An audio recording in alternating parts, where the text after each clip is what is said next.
নমস্কার, সবাই কেমন আছেন? আমি সুস্মিতা, আমার কুকিং চ্যানেলে সবাইকে স্বাগত। তো অনেক দিন আমার চ্যানেলটায় ভিডিওই ছাড়তে পারিনি, তো আজকে ভাবলাম একটা আপনাদের সাথে ভিডিও শেয়ার করি।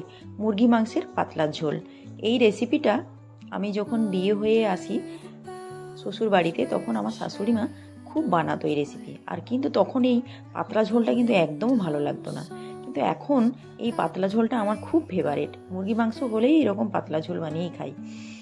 তো চলুন আপনাদের সাথে এই ঝোলটা আমি শেয়ার করি। দেখুন, এখানে আমি 500 গ্রাম মাংস নিয়ে ধুয়ে পরিষ্কার করে জল ঝরিয়ে নিয়েছি।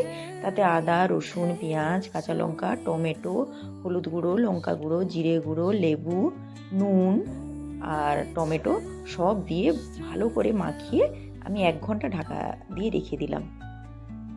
এবার কড়াইতে আমি দেখলেন তো 1 চামচই তেল দিয়েছি, দিয়ে মাংসটা দিয়ে ঢাকা দিয়ে দিলাম। দেখুন, মাংস থেকে একটু জল বেরিয়ে গেছে।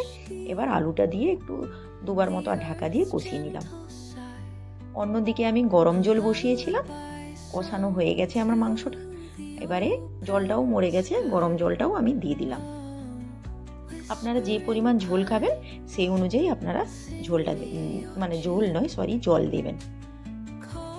দেখুন, জল দিয়ে আমি একটু সময় ঢাকা দিয়ে রাখলাম, যাতে মাংস তো সেদ্ধ হয়ে গেছে, আলুটা একটু সেদ্ধ হয়ে যাবে। দেখুন, আলু মাংস সবই সেদ্ধ হয়ে গেছে। এবার আমি ঝোলটা নামিয়ে রেখে কড়াইতে আবার 2 চামচ তেল দিলাম। দেওয়ার পরে গুড়ের গুঁড়ো দিয়ে দিলাম আর রসুন বাটা।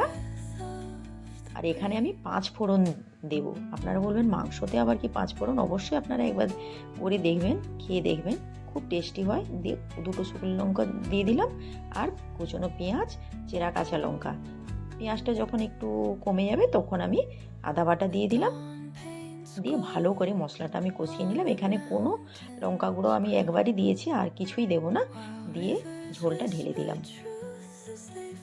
দেখুন, ঝোলটা আমি ঢেলে দেওয়ার পর দেখুন ঝোলটা ফুটছে, তখন বেটে রাখা গরম মশলা উপর থেকে দিয়ে দিলাম।